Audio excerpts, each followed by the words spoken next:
Hey, this is Chip from The Real Dirt. On this episode of The Real Dirt, we talk about pheno hunting, the genetic quest for greatness. That's right. Fortunately, there's so many seed companies that you can access these days through the internet, through some of the change in the laws. You can pretty much have access to the greatest genetics and seeds on the planet. That's never happened before in cannabis. So, man, if you want to learn about planting seeds, about pheno hunting, listen to this great episode. I've got my good buddy Fraux from Jive Cannabis Company, and we talk about all of it, man. We talk about how to select a seed company. We talk about how to plant the seeds. We talk about how to pick the strains. We talk about how we label them. We talk about kind of how we test them. We go through like a couple of his pheno selections and criticize them a little bit and talk about the differences between each of them. So this is a great episode. If you're into it, if you've never pheno hunted before, if you've never planted seeds out before in order to choose a select clone mother, listen to this episode and enjoy the Real Dirt podcast.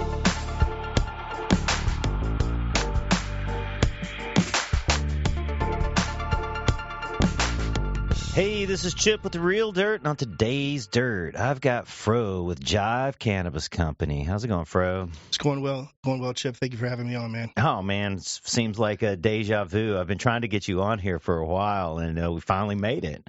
Yeah, I'm glad we're finally able in our busy schedules to kind of link up and get the podcast done, man. So, Fraux, Fro's a longtime customer of ours with Cultivate Colorado, and he moved down here. He's one of the first wave of people to move into Oklahoma to start up, a cannabis business. And we were really excited when he moved down here because we knew that Fro was going to bring great weed with you. I appreciate that, man. Coming from you, that means a lot. I'm glad that you think that we have good weed and enjoy it. That's what we aim to do, aim to please, and really try to put good weed out there in front of the patients. Man, that's the attitude that we were talking about earlier about how you're bringing great weed to the market, bringing great weed to people, and not so much that like I have great weed, and it just when you do it that way, it just takes the whole ego out of it. Oh yeah, definitely. I mean, we're all humble people. We don't try to get any kind of egos involved. I mean, we're just trying to come with great quality cannabis, clean, tested cannabis that we can bring to the patients and have them enjoy. We enjoy good weed at the end of the day. Me and my partners, we're connoisseurs. We enjoy good weed. We just want the patients to be able to enjoy good weed that we smoke, kind of give them, like a genuine experience. Mm-hmm. So you've been involved in medical cannabis for a number of years, and you teamed up with a group of friends to come down here and start this business. Yeah, so I'm one of 4 owner-operators. There's 4 of us that, all work hard as a, full team effort to do this and make this happen. Some of my partners are originally from Oklahoma. There's some who spent, multiple years out here, but it was something when we heard that there was a vote happening and there was going to be the possibility of medical cannabis out here. This was surefire, the state we wanted to get involved in. And, through a total team effort of me and my partners, we were able to make it happen. And we all kind of bring our little own unique things to the table to make Jive Cannabis Co. happen. And it's worked out great so far. And we're just going to hopefully continue to strive to do better and bring the best quality, marijuana to the patients out here, man. And one of the things that strikes me about the way you've built the company is you're not a huge company. You're not like okay. Let me step back. There's this fear in Oklahoma that like big out of state people are going to come in here and ruin it. Right, Yeah, right, but we're both came from out of state. We both now live in Oklahoma. Oh, definitely. Right, but it's not big people. It's small, just normal people. Right, we're not really corporations. Yeah, I mean, probably the furthest thing from a corporation at the moment, and that's kind of the way we want to keep it. Yeah, I mean, we are, I guess you could say, your traditional kind of mom and pop grow. we all do, everything in house. There's 4 of us total, and we all do everything from the cultivation, the business to, whatever it takes, sales, whatever it takes to make happen. But yeah, we're definitely, just a group of friends that all have a common goal, and we're just trying to, be out here and compete. And it's fortunate enough that in the great state of Oklahoma, it's given the opportunity to do what we love. Yeah, absolutely. So, the real interesting part about Oklahoma to me is there's a lot of weed smokers here, a lot of medical cannabis users, but before a year or so ago, there wasn't so much cannabis culture, Mm-hmm. right? People, didn't really have the access to the flavors. They might have been sold product, but they had no idea if it was sour diesel, blue dream, bubble Somebody gum, making up a name. Yeah. It's like whatever High Times a month cookies was. Yeah. That's what they got sold. So the level of education isn't so. It hasn't been, the level of cultural knowledge hasn't really progressed because it was such a private market state forever. I mean, it was one of the strictest cannabis law states, in the country. Yeah, I'd say so. I mean, definitely so. It's kind of crazy though, because like we get out and we'll go to shops or go to like sessions or see be along with other patients, and there is like definitely a big interest, and there's a lot of people who are are learning, but there's also a lot of people who do have interest, and with the internet and social media and kind of being able to follow different things, there's a lot of interest, and a lot of people out here are really receptive to it, and I people out here really do like good pot. It's one of totally. those things where there are a lot of people who are still kind of learning or whatnot, but the interest out here is huge, and there's a lot of people out here who know their stuff. I mean, there's quite a few people out here you're not gonna be able to pull the wool over their head. I mean, they're gonna know if you don't have.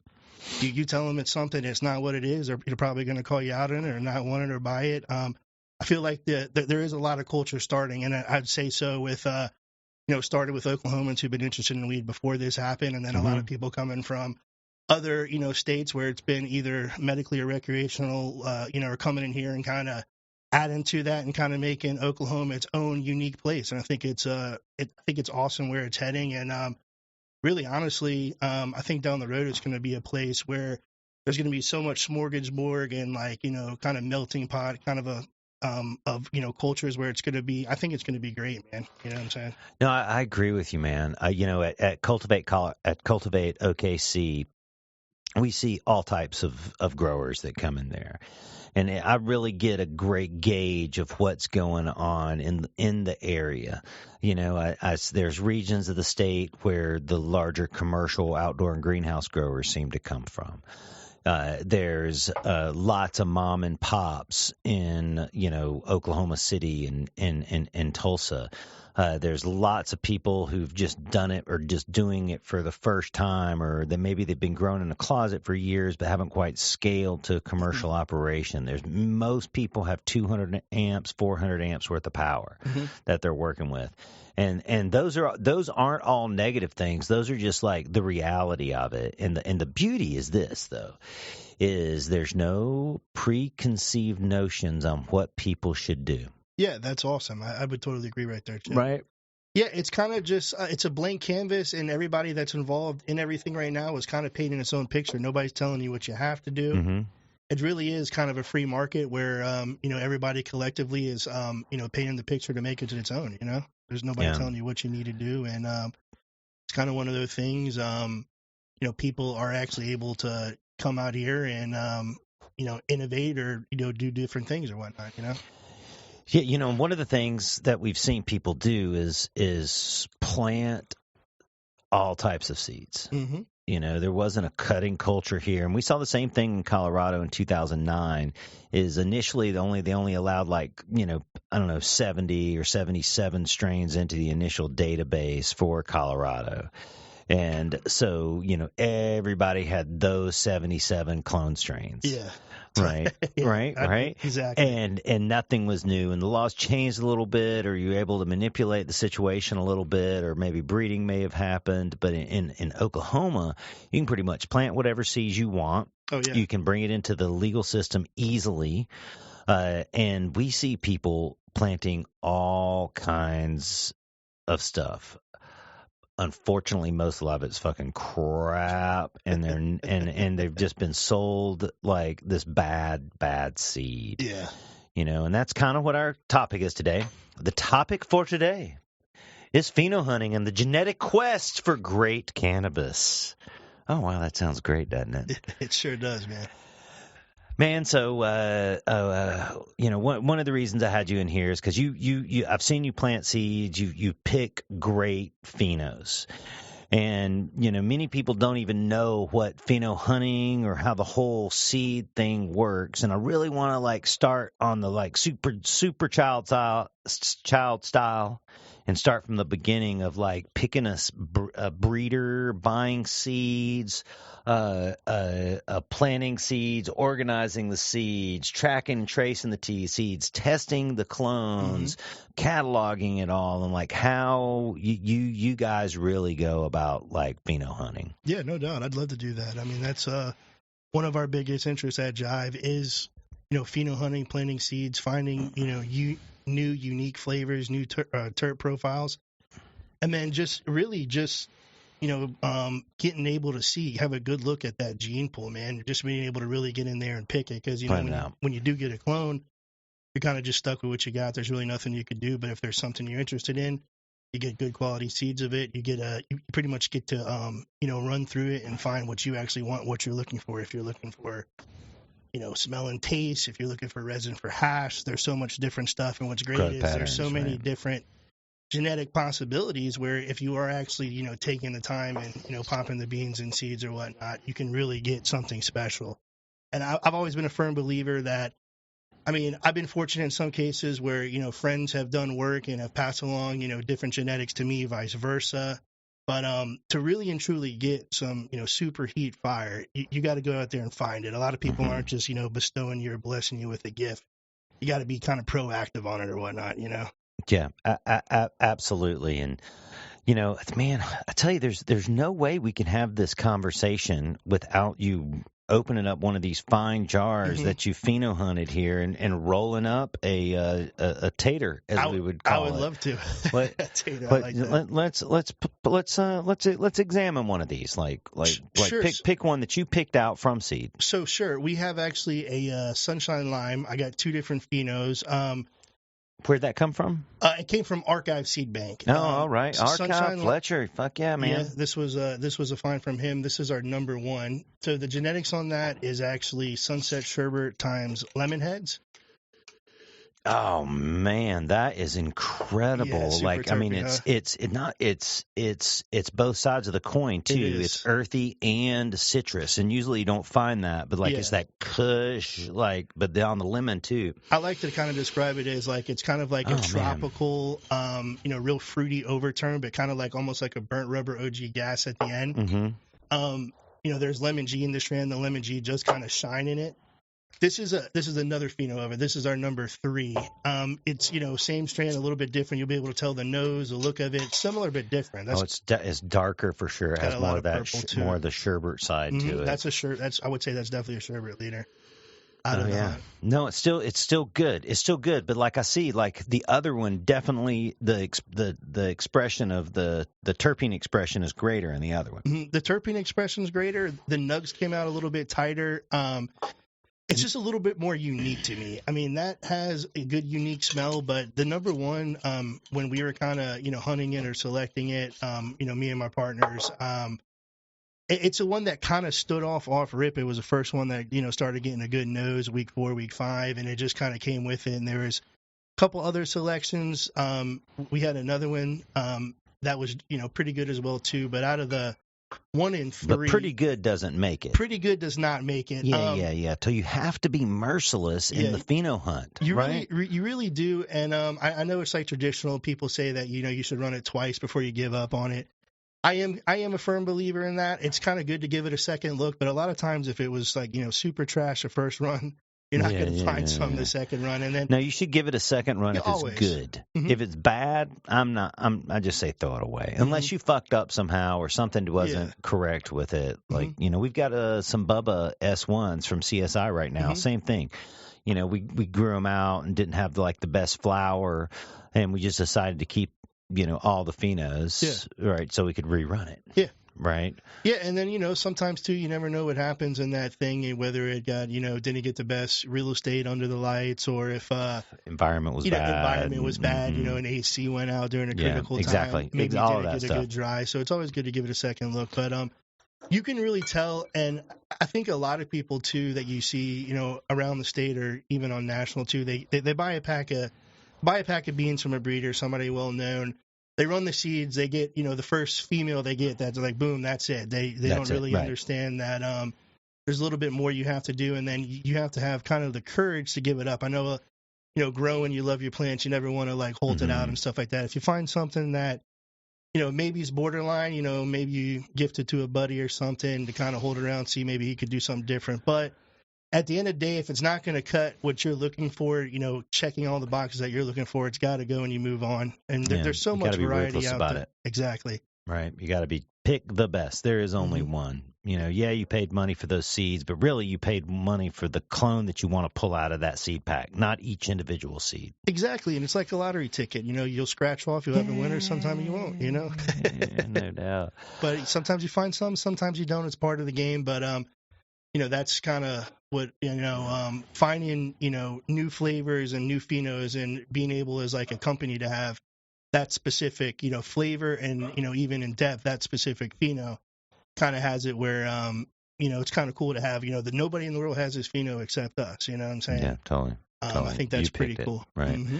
Man, I think this is the perfect time for two things to happen. One, for you to crack open one of those jars and let's roll a fat one here. And, we'll have a commercial break while we do it. Yeah, sounds good. Is there something you want to try? We got the Cushman, Sunshine Lime. Let's have a back-to-back Sunshine Lime. Sounds great to me, Chip. When we come back, we'll talk about how to pick a seed company. Sounds great to me. Awesome.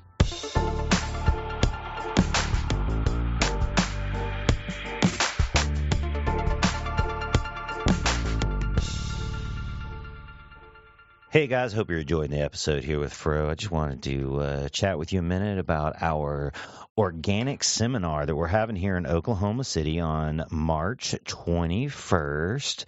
It's just next week, but this episode's going to come out right now. If you're in town for the episode for the seminar, you should definitely come and get a ticket. We're selling compost tea brewers at like a third the price of what they should be. We're going to have a ton of great information.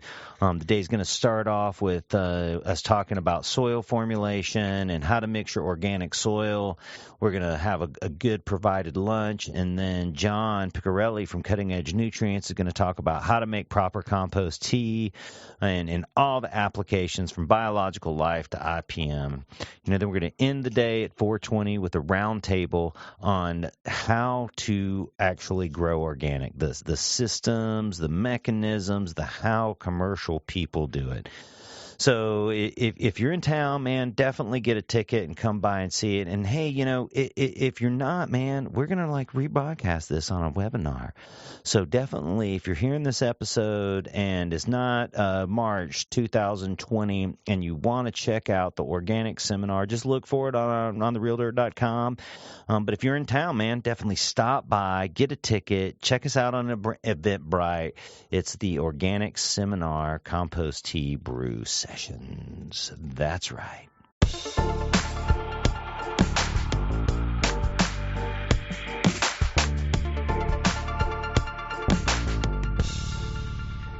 Oh man, well you made quick work of that.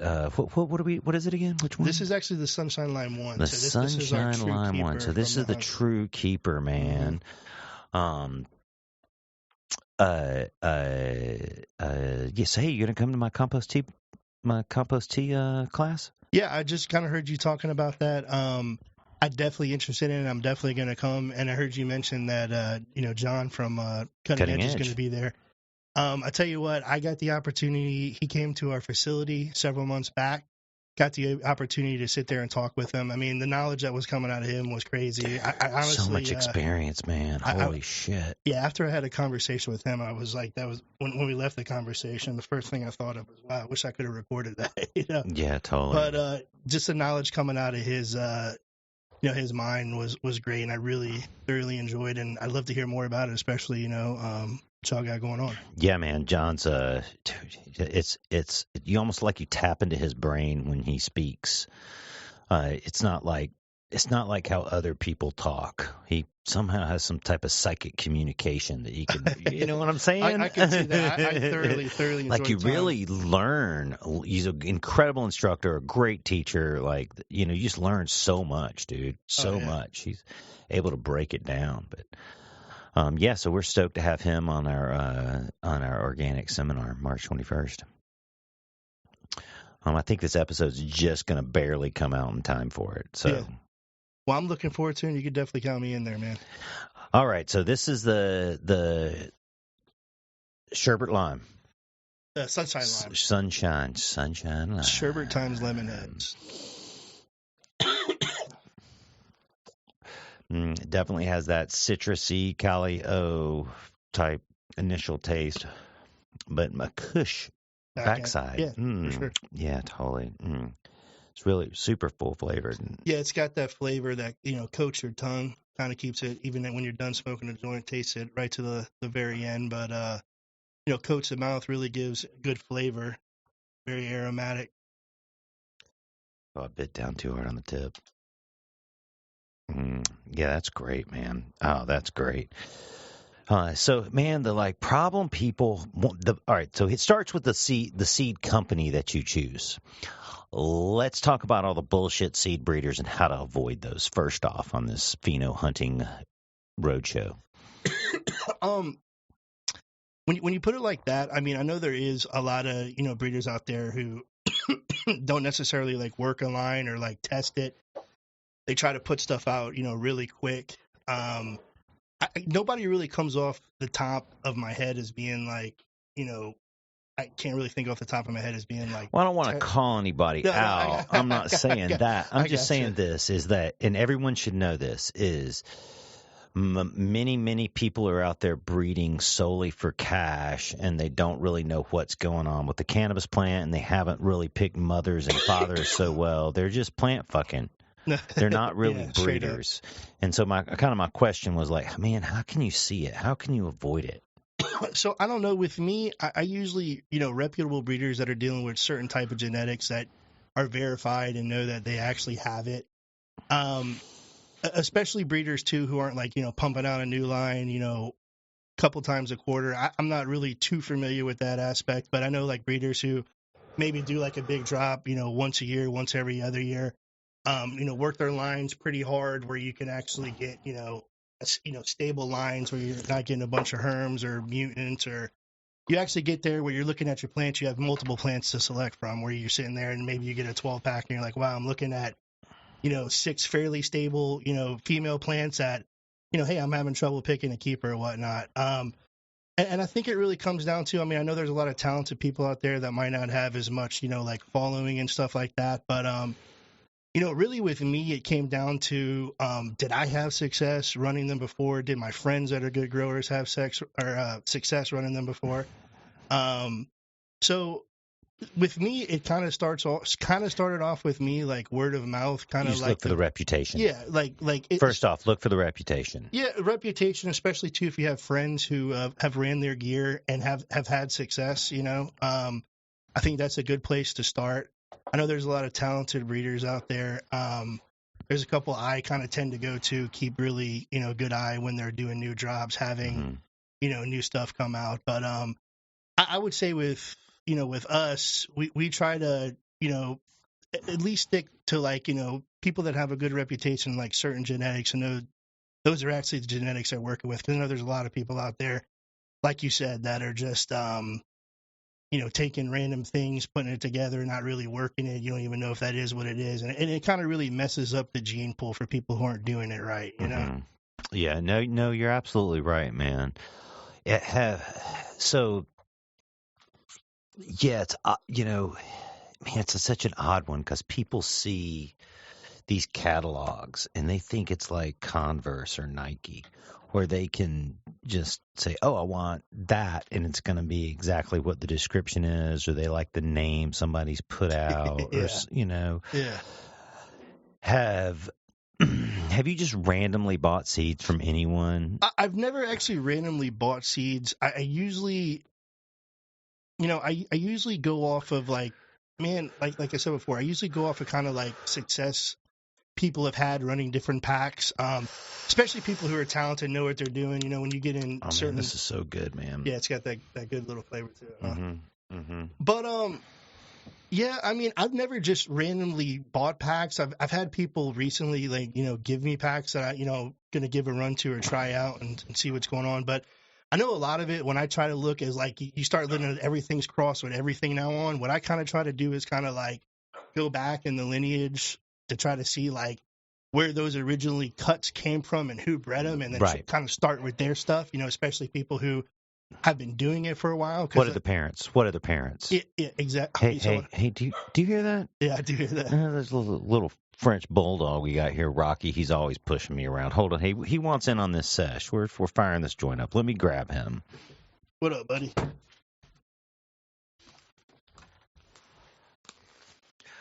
Rocky, say hi to Fraux. What's up, Rocky? Yeah, he doesn't like to be alone. No, I hear buddy. that. That's right, buddy. You just sit back. Mm-hmm. I'm sorry I interrupted you. Rocky interrupted us. No, it's all good. Kind of even forgot. Yeah, see taking that? a couple of days, I'm kind of forgetting where you're even at with that. What? So you got to look at and do a little research and see, one, if they have a reputation, two, if other friends have planted it, or and I even just look at their exterior of what they're trying to sell. Try to find pictures of their packaging. Yeah, exactly. But then it's like you need that cultural knowledge. Like, what do they have? Do they have original parent clones? Exactly. Do they have original parent strains, or they just have one-offs or bullshits, or where did these other guys source them from? Yeah, exactly. I would suggest people to look through Instagram and see what was going on 6 months ago or a year ago, and see if you can follow the breeding of a plant. Yeah. Right. If somebody's going to come out, buy a strain, it's look them up a little bit. I think it's also good too, and I kind of try to do it too, especially if I, on vacation, you go to some West Coast states, especially California, is go to the clubs and put your nose in a jar. Actually go there and check out the genetics, because a lot of people see it and then, they'll be either, hype strands or really popular strands, and, they are warranted for the hype and popularity, but a lot of people have never either smoked them, tasted them, or tried them.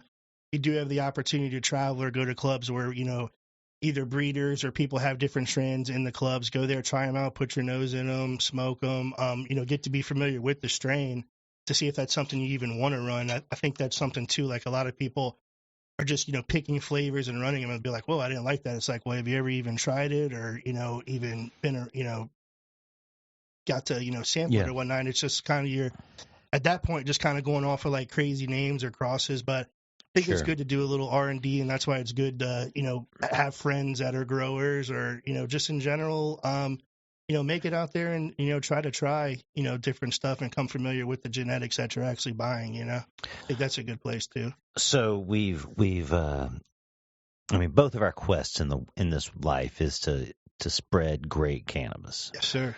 So you have some suggestions of some great seed breeders out there. Yes, I do. So I'm going to tell you some people that I personally like, and, at Jive, the whole team likes, is definitely Dungeon Vault Genetics. Dungeon Vault Genetics, he's got some great gear. His Grandpa's Breath is a strand that is pretty popular for us. People love the Grandpa's Breath. Yeah, he has really good genetics. We actually we partnered with him on a couple ventures actually out here in Oklahoma. We're going to have a whole Dungeon Vault line with a bunch of his breeder cuts, so patrons can actually see, what the actual strain is. It's coming straight from the breeder. It's his genetics. It's not, something somebody else, is making up or saying like that. It's actually coming from the company. I think he's a great one to look at. Dungeon Vault. Big fan of Archive. We bought a ton of Archive seeds. Fletcher, man. He's one of the best breeders on the planet right now. Yeah, he's got some really cool stuff. And he's one of the ones who has a crazy catalog of all that old school stuff. Right. But here's the thing about Fletcher, and this is when I said look up the Instagram history, because he has been doing it for such a long time Mm-hmm. now. And man, he's a young guy, dude. He's a young guy. He's been doing it for his whole adult life and has gathered such an awesome collection that the catalog really is huge. It's crazy. Right. And everything might not be available all the time. And you know, some stuff are just spurts. It's like, oh, that one went out of favor or that one didn't do so well. But that's what makes like his history, you know, so legitimate. Yeah. Legitimate. No, for sure. Yeah, right. That's what makes the seed line so legitimate is because of the history. Yeah, you know, he's another good one. We've, currently hunting a bunch of his packs. We like, Crockett. We got some flavors from him. Jay Beezy's always got a bunch of interesting stuff. He's killing it right now. Seed Junkie. There's a bunch of other great people out there that we're trying after medicating a little bit. I'm trying to think of all we have. There's so much stuff. Capulator stuff. We have tried some capulator stuff. We had a Jungle Mac. We made some really good water hash. That's the only pack we've really ran from him besides a freebie we got at the expo in Oklahoma City several months. I guess it's probably been about almost a year now. But his Mac Riddler. We ran that. Both of them were good plants. When we were looking at it for like the profiles we were looking for, and then especially with some, hash companies we partner with, they were looking at it and like, wow, those are like awesome plants to run in the hash, which, that's what we ended up doing with the capulator gear or whatnot. Right. Awesome, man. CSI? Do any CSI? I have grown some stuff from him in years past. We don't have anything from him currently right now, but he's somebody I definitely want to, run some of his packs. I was actually looking at his Instagram the other day. He has a couple real interesting things that I think I'm going to reach out to. But what we try to do is we actually have like a whole set of lights that's strictly for R&D where we, constantly on a cycle going to be popping, packs and beans and trying to find the most interesting flavors. And he's definitely on the list that people are going to, go to. There's so much good stuff. I haven't, we haven't personally. It's nothing we've ran. He's somebody we definitely give a try to. I just haven't ran anything from him. Sure. But I'm trying to think of some other people. That's kind of the main ones we're hunting through right now. I think we have some. We have some Midwest Best and Grand Flora Watermelon Grenada we're hunting. We have some JBZ stuff, Coma the Grower, Pacific Seed Company. What else is there? Any cookie stuff? Or? We don't have any cookie stuff right this second that we're hunting. I mean, we do have some of their, strains from the past. We're hunting some old Cali Connection packs, some SAVOG and some Tahoe, trying to find, some old school OGs. Trying to think on the top of my head. We have some exotic genetics that we're hunting. He has some really solid gear. Trying to think off the top of my head who else. Got some Dying Breed seeds, some Aussie. There's so many more. I'd have to pull out my phone, but there's a ton of different stuff that we're giving a run to right now.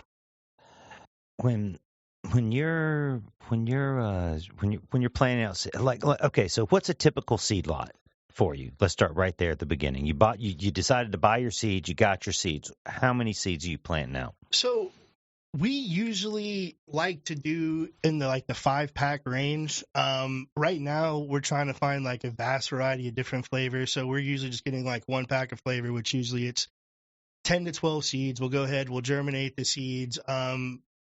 Some stuff has a really good germination rate, makes it to the dirt. Some stuff doesn't, but we're doing about 50 to 60 at a time, and then from there, that actually make it into flower. I mean, you're going to weed a lot of stuff out in veg that's either male or crazy deformities or is weak, and then so that's 50 or 60 seeds of one type. No. So do you just plant a pack when you pheno hunt? Yeah, that was really my question. Usually, right now we're just doing a pack at a time. See if it's worth it. Yeah, to see if it's worth it.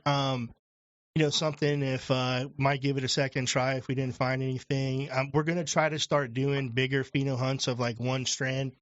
Right now, we're just kind of trying to find like a big, variety of stuff. So we're just kind of seeing what happens with that. Sometimes they're successful, sometimes they're not. But right. You don't always get a winner. Yeah, you don't always get a winner. You definitely don't. Right. It is kind of like the claw machine, though. Yeah. Right. That's like a good analogy. it's you're going for those nice pair of Ray-Bans in the back. Yeah. Right. Yeah. But you don't get it. Instead you get a keychain. Yeah. That's funny right there. Yeah, definitely. Yeah. So so you're managing 50 plants though at a time. So it might be like 5 packs or maybe more. Yeah, so we actually, the way we kind of have our like room staggered right now, we actually have like a small hunt going in each one of our rooms, and we actually just won a huge pheno hunt, which was much bigger than we've ever done before. Especially out here, you don't have like a limitation on plants or anything, so you can kind of just really run through pheno hunts and stuff like that. Mm-hmm. Which it was a lot bigger than we normally would generally go on, but I would say something for us that's manageable with the space we have and actually just strictly keeping up with it, because sometimes you've got so much stuff going on, it just becomes too much to deal with everything else going on in life and keeping it's hard, man. It's hard to keep it all organized, man. Definitely. So how do you do it, man? How do you track and trace it? How do you organize it? So basically with us, we're just basic. We label each one of the pots. Pretty much when a seed goes, you label the actual pot. Just a tag. Well, sometimes, but just like a tag on the plant. Okay, tag on the plant. Seed to sale system and stuff like that. Everything has like a little tag on it, so it's just like for instance, Sunshine Line 1, and it'll just have a little tag on it or whatever, and then if it ends up turning into like a male or something that just doesn't make it, it gets X'd out or whatnot, and pretty much we try to keep we're trying to get better organized right now, which is kind of real low tech. Pretty much write it down on a piece of paper to know what we have. We try to take notes if we can, if we remember what was really good in like veg, maybe something in flower. How's it grow? We always do something like this. Yeah, like a board setup. We got a whiteboard set up and we just start taking notes on the whiteboard. Yeah, and that's we just recently got some whiteboards at our facility, so we'll probably put them to use like you got them right there. But pretty much just labeling them and just trying to keep up with them, and then try to take notes of stuff that we try to throw the plants into our whole program, just right off rip give it like our feeds and our temperatures and throw them in our rooms that are actually flowering in and keeping the same environment even in like an R&D room, so we can see if those genetics actually make it in what we do. So if we run it in our setup and it doesn't like what we're giving it, certain different variables, it just not going to make the cut. Right. That bomb threat Bubba, as a matter of fact, we were talking about, extremely hard to grow. Yeah. Right. Doesn't produce much, but like if you like do it just right, like the buds are great. If you do it wrong, they're just leafy as can be, and it's it doesn't have a taste at all. Yeah. But it's all weed doesn't act the same. No, it doesn't grow the same. And that's very true right there. It's a living, breathing plant, and every single seed is different, and that's why we pheno hunt. Mm-hmm. You should not buy a pack of seeds, plant them out, and pick one or pick them all as your clone mothers. Right? It's not the best way to do it.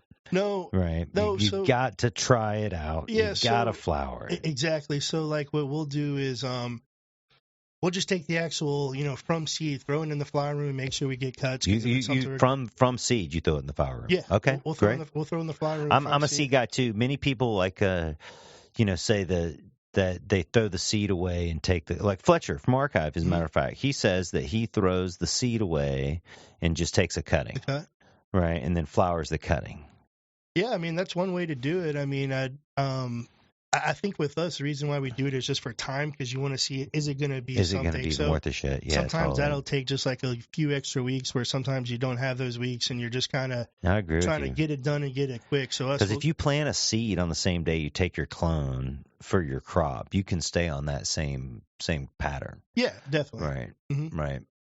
So yeah, we would just, throw it in there, let it flower, see if we're going to keep it. We'll have some cuttings behind, and then we'll either like mom out, those cuttings, or, just keep cloning from that. And then, obviously if it's something we're not going to keep, maybe we'll give it a second run. But, and then also cases, too, especially when you go in these big hunts and tags fall out or get lost, Mm-hmm. the new thing that a lot of people are doing now is a whole re-veg. I mean, cuts didn't That's make not it. new. It's not new. Well, I've I been know. It's doing like, that one for years. Oh man, I maybe fucked up. Oh dude, it's this new to was me. so dank. Oh, this is so good. Do we have any of it? Oh, Yeah. barely. Yeah. There's a bottom left out there in the field. And just to me, I mean, I'm learning stuff, every day. I just recently in the last year learned about the whole re-veg. It's nothing I knew about whatsoever.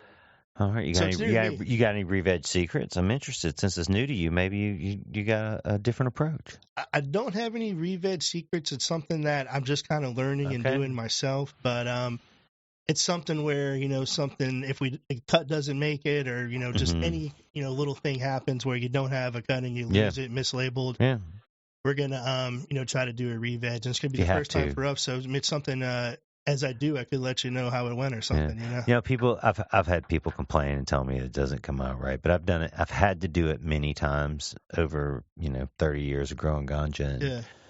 And man, pinch off all the buds. Try to leave as much leaf as possible. Switch to that high nitrogen veg fertilizer, and it veges back easily. It might take a month or so for it to get normal leaves, but it absolutely will come back. And that's awesome. And that's something that, we're going to play around with if it comes down to that, Yeah. You just have to always. Yeah, I mean that's the backup. That's what you shouldn't do, because what you should do is label the pot, label the plant, label the soil, and try to keep up with it. Yeah. And then if like one of the three labels washes off, or there's still one of the three labels left. And you know how it is. I mean, anything could happen. It is, man. And I have seen it, man. I've done it. Not all. I keep trying, but okay. Writing it on the side of the pot, that works great. Yeah. Except if the pot's is touching another pot, then it can get wiped off, over time, even if it's a Sharpie, right? And that, SD1, you look at it 8 months later after the sun is hit down on it, it's like, is that a DB? Yeah, I mean, that type of stuff happens all the time. Yeah, and exactly. We're kind of dealing with some of that right now, like looking like, was that a 2 or a 3, Yeah, we just started looking at Baker's Medical, the clone nursery my wife Jessica operates.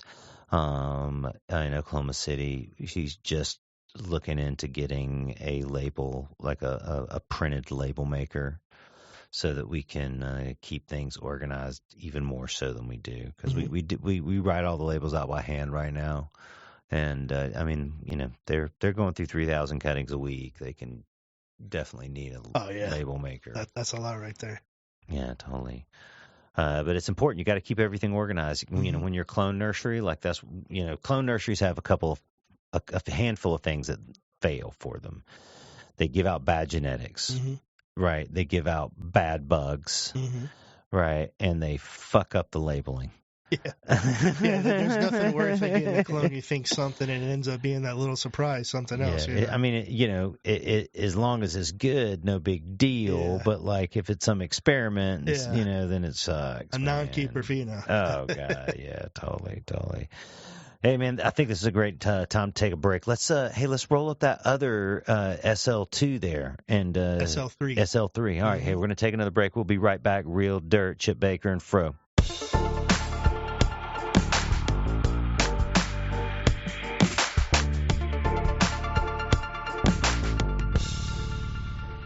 And we're back. We had to get some peanuts and pecans, a little snack. As Fraux rolled up yet another large medical marijuana delivery device. So you guys soil growers, soilless growers? Cocoa. Oh yeah. You use my product, growers. We sure do. Yeah, man. How do you like it? We love it. We love it. Ever since we switched over to it a while back, it's been great. Plants have looked healthier. It's a much cleaner product than some stuff we were using before. It doesn't come wet, so you don't have all Dry. kind of you don't have all kind of stuff growing in some wet ass cocoa. Yeah, But now, you didn't use peat before, right? I did not. Yeah, and were you a little leery about having a cocoa peat blend? Just something I wasn't familiar with, and it's kind of one of those things. And I know us, we kind of fall into that stuff too. Even though we like to try new stuff and experiment, you get kind of creature of habit. So when something's working good, it's kind of hard to make the switch. But when we did, it's been great, man. Yeah, absolutely. People talk to me all the time about it because, I'm a cocoa guy, 100%, man. I am, for years, straight cocoa, like a proponent, and I still think that's the best way to grow for the planet and for production.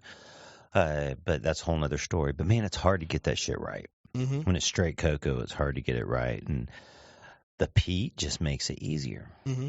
right? Hands down.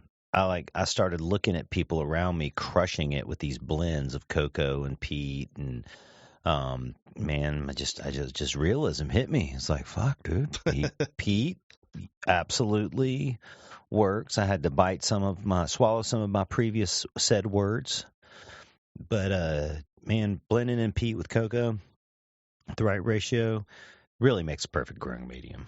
I would definitely have to agree. Mm. We've been definitely pleased with it. Yeah, and how many plants you guys plant up normally when you plant up a plant? I mean, use the product. So normally we go through our rooms. We have not a ton, but we have several 20 light rooms, and we normally do about 200 5-gallon pots. So that's pretty much almost a full pallet, roughly 60 bags ish. We're usually like right there, maybe Right give there or at take a it. couple bags, but that's usually about where we're at. Man, now I built this product. I built it out of use because I wanted people. I recognized the problems people were having when they were planting up cannabis, when they were buying soil. Tell me what you noticed the first thing when you went to plant up those first 200 pods. As far as just what in general, In general, about the soil. it's super heavy. I mean, it's it's tiring after you get through the first. Yeah, right. Yeah, it's tiring, right? The first time you do it, and that's one of the things that I really wanted to focus on is have the right moisture content in the bag of potting soil when you get it. Mm-hmm. So the growers is really light. Yeah, it really and truly is. Right. You can pick up like 4 bags at a time probably. No, I know. When we switched over, that was the thing because sometimes we have to carry carry bags long ways and then loading it, unloading it. But like instead of one, I can pick up 2 at a time or something. Well, getting that moisture level right too also like solve the other problem people have with getting potting soil and bringing it into indoor environments. Bugs. Yeah, that was the thing with some other brands out there. It's hard, man. Yeah. I've been making soil like most of my adult life. It's hard to make potting soil without bugs, right? But man, I don't see any in my current product and haven't seen any in ever. I can tell you right now that was the biggest thing for us was the cleanliness of it. That's something I know y'all pride yourselves on as far as the way practice as far as the way you make it, store it, that type of stuff. But that's the thing. We never see any issues where in, previous years and stuff like that or, previous times, you get those little things, but I think y'all have done a great job of mitigating all those issues that come with that type of stuff. Thanks, man. I really did build it because I wanted the best product on the market for shipping, for picking it up, for application, for interaction with people, for interaction with the plants. I wanted a high-performance potting soil that the plants really took off immediately.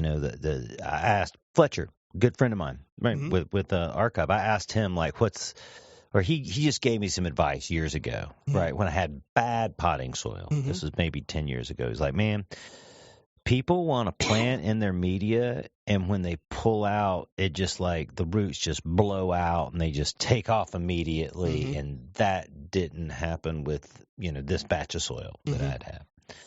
Right. And because I had problems with it. Those problems with the compost, those problems with the nutrient delivery, right? It wasn't the best potting soil. And I thought about that forever. It's like, yeah, when people plant up in your potting soil, they're going to immediately, like the next day, go in and want, like, this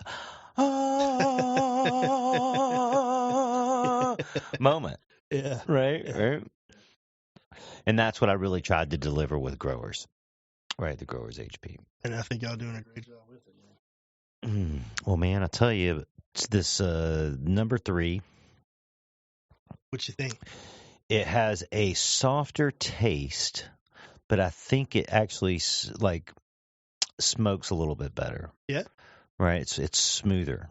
Okay. Right. It's we'll see as we get down here on the roach, but the I'm not saying the flavor went away after the first, like, second or third puff of the original one, but this one seems like the flavor's holding a little longer. Okay. This one also, like, it smells more like it tastes. Yeah, I got you. Right.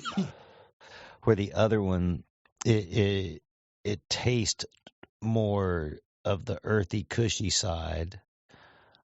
No, I'm sorry. It smelled more of the earthy, cushy side, Mm-hmm. and had a really good citrus flavor. And I mean, that's what I'm saying, back to what we're kind of talking about with Pheno, and sometimes there's something that you just don't want to let go, and that's kind of where we are with I get this. I think they're both, good enough to keep around, Yeah, absolutely.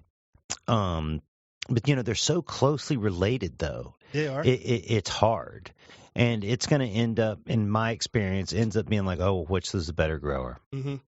Which one's the highest producer? Which one looks the best? Which one's the easiest to grow? Which one's the easiest to veg? Does often win out in a case like this. And I'd have to agree. Right. It is a shame, though, because the first one we spoke of, it was the true hybrid. Mm-hmm. Right. And you could taste, all sides of the plant. It was full flavored, cushy to citrus. Yeah. The other plant, though, it's the aroma in the air is different. Yeah. Right. It almost tingly, like pepper citrus, pepper orange tree, orange, right? Yeah. It's totally a different vibe. It's like you're giggling, you got a smile, so I fuck, dude. But it's hard to keep them both together, right? Yeah. For sure.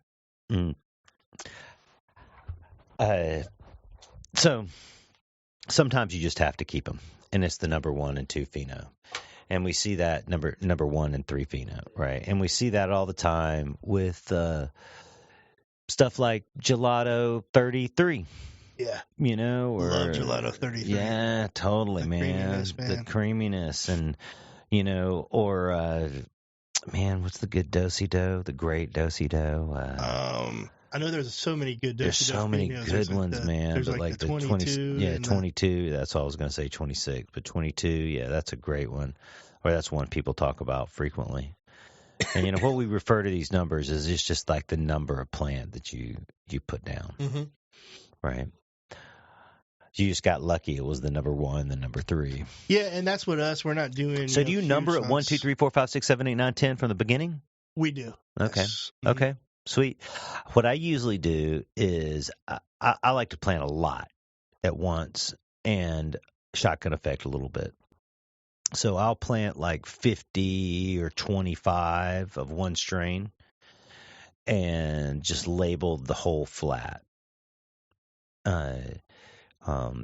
When they come up and I transplant them, then I'll 1, 2, 3, 4, 5 them. But I do it in like, I like this one the most, number 1. I know, a lot of people do that. I like this is number 2. Yeah. And it glows all the way down the line. But you know what? Hey, over and over again, that early like selection doesn't mean shit. Yeah. No, for real. That's very true. It doesn't. When they're that young, it just does not mean anything. And I've won a couple of times, but Mike mostly is like, oh fuck, the number 22. I thought it was gonna be great. It wasn't, But so yeah, then we label them. Then man, sometimes we'll even relabel them again, right after like we make a cut.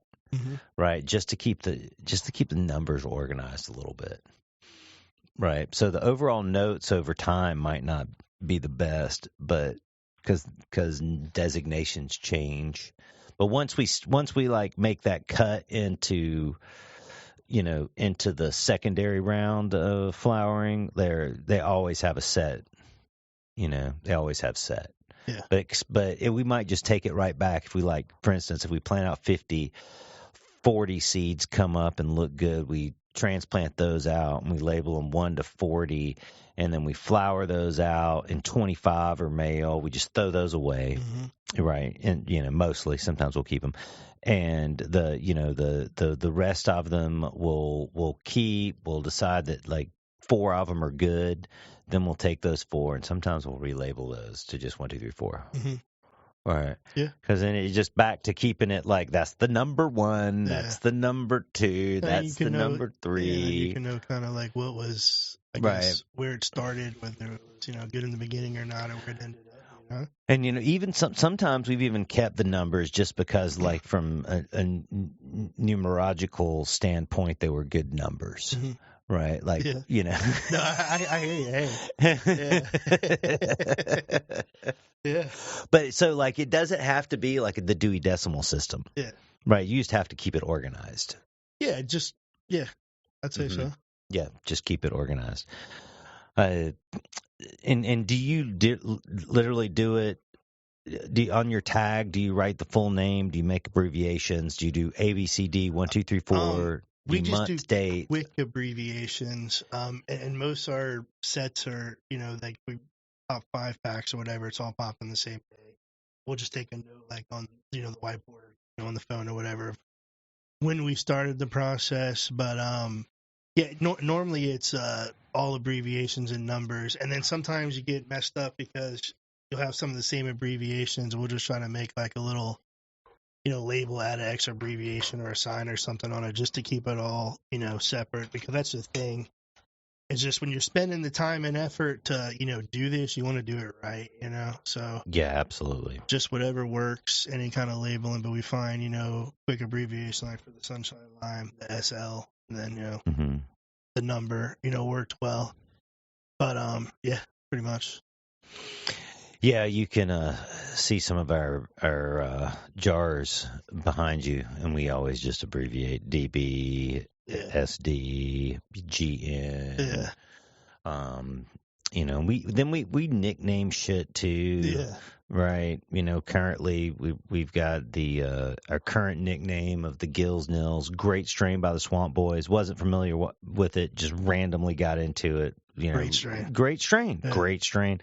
Don't really like the name, but like we always smoke it in the morning, so we call it Pistols at Dawn. Right. Yeah. But it's spelled like flower pistols and not like Colt 45. That's a good one. That's pretty creative right there. Right. And that Wi-Fi Sunset Sherbert cross we have, that we've dubbed that Oklahoma Sunset. Nice. Because it's definitely an evening weed. And, we always, you're here at the ranch, where we're out here in the evenings and go for a little walk, see the sunset, smoke some Wi-Fi Sunset Sherbert, which is a mouthful. Yeah. Right. Which is a mouthful. It is a mouthful. So even though, like, at the shop, we call everything by its, genetic history or its given name by the breeder, and then we'll often dub it something else. When do you feel it's your license to rename, nickname a clone or of something of that persuasion? So I think that's a pretty interesting question right there. And I'd say a lot of people you talk to would probably have like a different opinion. I know us, it'd be something that we'd probably, want to, if we were going to do that, we haven't, re-nicknamed anything or anything like that yet, or a pheno we selected, dub it a different name, just so you know. I think if that's something we were going to do, we'd probably want to reach out to the breeder, make sure it's okay, and tell him, like, hey, give him his props and say because we didn't, create the genetics or anything. We just found the pheno. So I think as long as you nickname the clone, it's fine. Yeah, I morally, I feel good about it. Yeah. Right. Like, the Wi-Fi Sunset Sherbert, like it's just a big Just fucking name, yeah. but like it for the geeks like us, we like, oh, okay, it's the equation. It's the equation that's in there, and we want to see that, but then there's just how, like, you refer to your cutting, or you can refer to it, and nicknames change over time too, and we often call it Sunset, but like that's just not quite the right designation, and so it's hard for that one. And we have a lot of like in-house nicknames. We'll dub the different phenos, but we haven't like actually marketed or put it out. And that's how this all came about. Right, is like designating it some name just to and we've used family member names. We've anything. That would make the job fun. Kind of a little inside joke, get a laugh about it.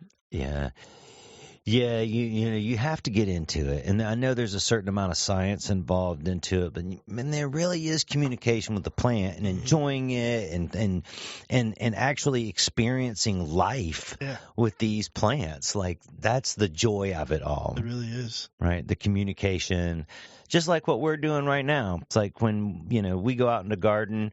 Like we're looking at the plants, talking to them, asking them what they need. And, it's not literal. It's like, checklist in our head, right? I'm sure you have yours, I'm, walk into a room. How does it feel to me? Is it hot? Right? Like, how do the plants look? Are they, standing up? What's the color of them? The cleanliness, like, all of it, what are the problems? Are they bottomed out? Are they not bottomed out? Are they crowded in? Do they have as much room as they in big enough container, in too small a container? They're overgrown, like whatever it is, there's something the plant has to say. There's some story every plant has to tell you. Exactly. Right. There's Rocky One back in the studio. I swear, man. I think he just likes to hang out here in the smoke. He's a cool dog, man. Yeah, right. Badass little dog. Rocky's a badass little dog. He's a little French bulldog. You might see him on Instagram occasionally. Let's let him in. He's just gonna keep scratching.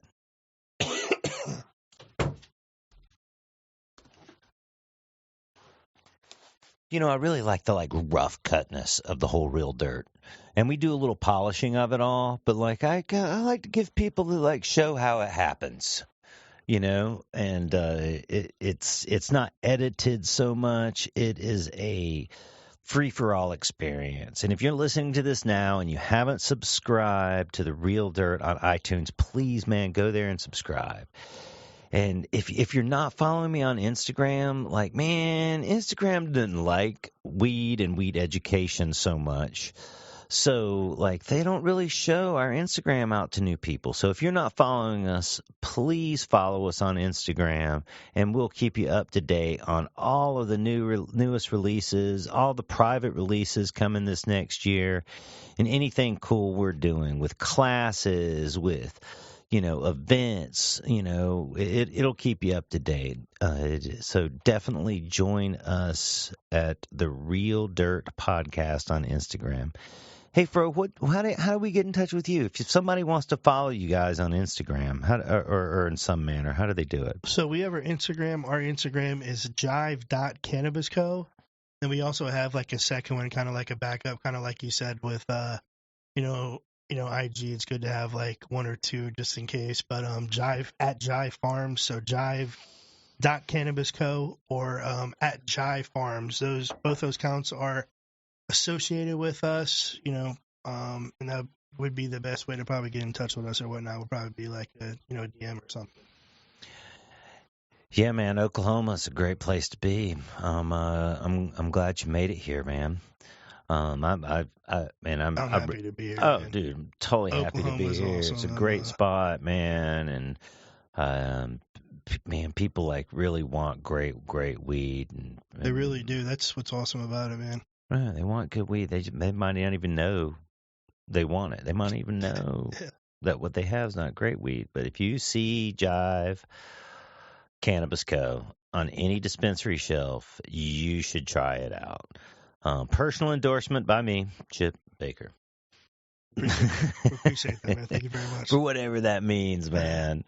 So you do any trade shows? You doing anything in the future? Like, I mean, we're always open to whatever, seeing what's in the area or whatnot, but nothing on the schedule or anything. I mean, but definitely gonna try to go to that little seminar y'all are putting on or whatnot. oh yeah, our And organic cultivation seminar, March 21st, 2020, in Oklahoma City. If you're around, you should go. And if it's after that date, man, look it up. It'll probably be a webinar or something like that in the future. it sounds good. Looking forward to that one. Yeah. Sweet, dude. So, man, I appreciate having you on. Is there anything else you got like a tip for our growers out there? Some sort of tip for planting seeds or pheno hunting. Just one specific thing. Man, I mean, really just, I would say for somebody who's never done it, definitely give it a try. Especially If you've never planted seeds before, plant some seeds. If you've never planted seeds before, definitely plant some seeds and give it a try, man. I think you'll be surprised with the results you see, and it's definitely enjoyable. Yeah, absolutely, man. Go out there, buy some seeds, do some research, really like hunt it down. The more expensive seeds generally are the better seeds, just how it kind of rolls. Maybe not always, but good luck, man. Enjoy your pheno hunt. And hey, thanks, Fo, man. We appreciate you coming here, dude. I appreciate you having me on. Yeah, man. It was great. We're going to sit back while you guys enjoy the exit music, and we're going to smoke another large joint here on The Real Dirt.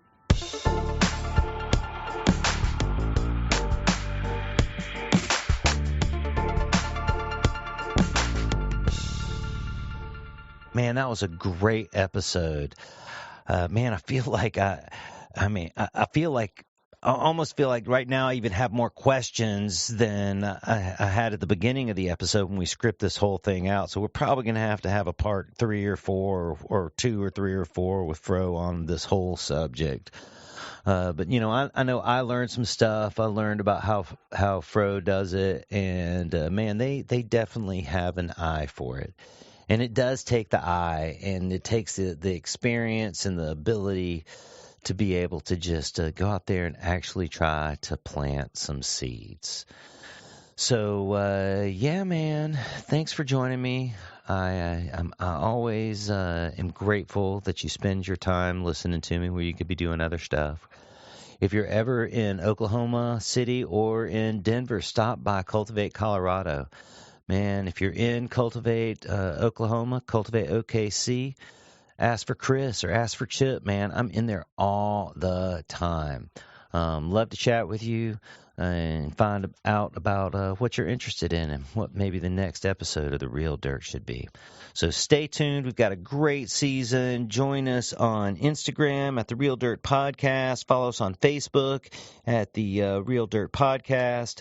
Yeah, man, definitely therealdirt.com, where you can find out about all the latest episodes, about everything that's going on with us, about all our special events. We're having a bunch of special events this year. So thanks again for joining me, and we will see you next time on The Real Dirt.